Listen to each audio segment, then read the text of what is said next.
So ayun po, paano nga ba magpalit or maglagay ng wireless wifi dito sa ating CCTV camera na ginagamit ngayon. So ito siya, B380 Smart Wi-Fi camera. Ayan. Para malagyan po natin yan ng wireless wifi, ang gagawin lang po natin is pindutin lang po natin yung pinaka-reset button dito sa ating device. Ayan. So ayan, ipapakita ko lang muna sa inyo ha. Meron siyang HD night vision, tapos LED lighting, wireless, motion track, and two-way audio. Ayan. Napakalupit ng ating CCTV camera na yan. So ayan. Okay. So ito na.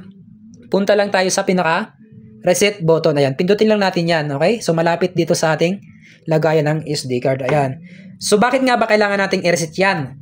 So kailangan nating i-reset po dahil meron kasing naka-build-in na Wi-Fi to, or kung tawagin is MB Wi-Fi or hotspot Wi-Fi. Ayan. Meron kasi itong sariling Wi-Fi. Ayan. So kailangan nating burahin. Kailangan nating i-reset para makapaglagay or makapag-connect tayo sa ating home Wi-Fi. Ayan. So halimbawa, na-reset na natin yan ha. Ayan.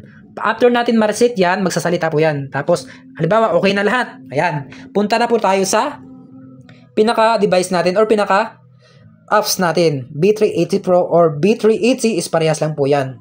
So, ang in-install ko lang po is B380 Pro kasi dalawang CCTV na yung ginagamit ko eh. Pero parehas lang po yan. Walang pinagkaiba yan. Okay? So, ayan po. Kung nakikita nyo, ito yung aking unang CCTV. Tapos, ito naman yung pangalawa ko. Okay? So, ito na-install ko na kasi sa akin. So, dito, ipapakita ko na lang kung paano siya i-connect. So, punta lang tayo dito sa pinaka-gilid. Mayroong plus nakalagay dyan. Or, depende yan sa cellphone na ginagamit niyo. Kung ano po nakalagay niyo, basta kung may ano dyan, kung may plus, pindutin nyo lang po ha. Tapos, may lalabas po yan na add camera or search device. So, ang gagawin natin, kahit alin dyan pwede ha. So, ayan, halimbawa ito, add camera. So, mag-i-scan lang po tayo. May lalabas dyan na scan. Ayan. Scan lang yan. Halimbawa ha. Halimbawa lang yan. Ayan, scan lang natin yan. O sa akin, nag-connect pa rin siya kahit na meron na. Ayan, after natin may scan, okay na yan ha. So, halimbawa, ayan, okay na. Ayan. Tapos, pwede rin namang search device or search, ayan, device ID yan. Lagay lang natin. So, i-type lang natin yung pinaka-number nito. Ayan o. Ayan. Depende yan sa device na ginagamit niyo. Iba-iba kasi ang number na nakalagay dyan ha. Ayan. For example lang naman natin ito mga busing mga madam. So, ayun po, halimbawa, na-connect na natin yan ha. So, sa akin kasi na-connect na. Ayan. Pag na-connect na natin yan, so, ang lalabas dito is, ito na siya. LAN, tapos yung kanyang pinaka-user ID. Ayan. So, parehas lang po yan yung user ID na, ayan. Ayan. 8748. Ayan. 8748. Okay? So, example natin, halimbawa, na-connect na ha. Ayan. Ayan. Overall, na-connect na po natin yan mga madam ha. So, ayan. Pindutin na natin yan. Hintayin natin yan mag-connect. So, ayan na, na-connect na yan. Gumagana na siya. Ayan. Ang kagandahan sa device na to o sa smart wifi na to, halimbawa, na-connect na natin. Okay? So, magagamit na natin to kahit saan sulok tayo ng mundo. Halimbawa, nasa probinsya tayo, Davao, Cebu, tapos yung CCTV natin is nasa Metro Manila. Ayan. Gagana na po yan. Gumagana na po yan kahit saan tayo magpunta. Ayan. Pwede na po natin siyang monitor. Tapos, meron din siyang kagandahan dito, pwede kang magsalita kahit nasa malayo ka. Halimbawa, may nakita kang bata na umakyat tapos bigyan mo siya ng babala. Ayan. Pindutin mo lang yung speak. Ito. Hello! Wag ka dyan! Wag ka dyan! Ayan. Okay, di ba? Wag ka dyan!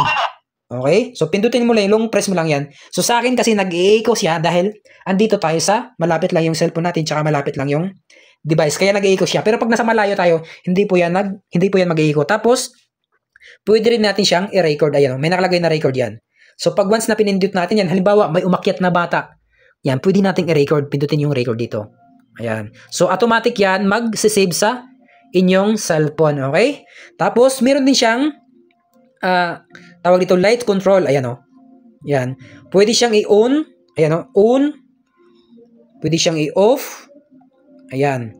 Pwede rin siyang automatic. Pag automatic, kusa po siyang iilaw pag sa gabi. Ayan. Pag madilim na, iilaw po yan. Tapos, meron din siyang motion track. Ayan. Pag once na inon natin yung motion tracks na yan, so automatic po yan kikilos pag may tao. Ayan. Susundan niya pag mayroong taong dadaan. Okay? Tapos, ano pa bang meron dito? PTC calibration. Ayan. Pindutin mo lang yan para madidetect niya yung kapaligiran na nilagyan natin ng CCTV. Ayan. Tapos, meron din siyang time Tapos image, ayan. Pwede mo siyang gawing black and white. Ayan. Pwede rin automatic, pwede rin for color. Okay? So, depende na yan sa inyo kung ano yung gusto ninyo. Okay? Pwede rin siyang Snapchat. Ayan, marami siya. Tapos, meron siyang alarm. Ayan, Caution, you are under surveillance. Caution, you are under surveillance. Meron siyang alarm. Pindutin mo lang yan para, halimbawa, para yung tao na dadaan, ay, magkaroon sila ng idea, ay, meron CCTV. So, wag tayo dyan, meron CCTV. Ayan. Pwede natin siyang lagyan ng alarm. Okay? Tapos, lagay ng SD card. Saan ba yung lagay ng SD card? Meron dito. Ayan. Pinaka SD card, pwede natin yan lagyan ng 16 gig up to 128 gig. Ayan. Pwede tayo dito sa, dito. Ayan. Ayan. Dito natin makikita sa settings yung SD cards natin. Okay? So, ayun lang po mga madam. Ayan. So, ngayon, sana nakatulong tong video natin ito. Ayan. Sa mga wala pang ganitong CCTV, i-click nyo lang po yung yellow basket natin dyan. Okay? Napakamura lang nito at napaka-legit ng kanilang device. Quality talaga siya mga madam. Ayan. Malinaw ang kanyang camera. At saka ito pala, nabili ko lang to ng 400 plus. Ayan, 400 plus. Kasi ang pinili ko is walang SD card. Kasi meron na akong SD card eh. Ayan. Kung wala naman kayong SD card, ayan, pumili na lang kayo kasi meron silang available 64, 32, 128, and 16 gig. Ayan, meron silang 4 na option na pwede mong pagpipilian. Okay? So ako, device lang ang binili ko kasi meron naman akong SD card na naka-ready na sa akin. Okay? Ayan, napakalinaw nito mga madam. Ayan, Wow! Ayan, okay? Napakalinaw. Okay? So ngayon, susubukan natin to sa labas. Ayan. So ayun po, kung gusto niyo magkaroon ng security ang inyong kabahayan. So ayan, napakadali lang ito. Plug and play lang. So para makapag-order, click nyo yung yellow basket natin dyan sa ibaba na nakikita ninyo. Okay? Napakalinaw po nito. Ayan. Click na po para hindi kayo maubusan.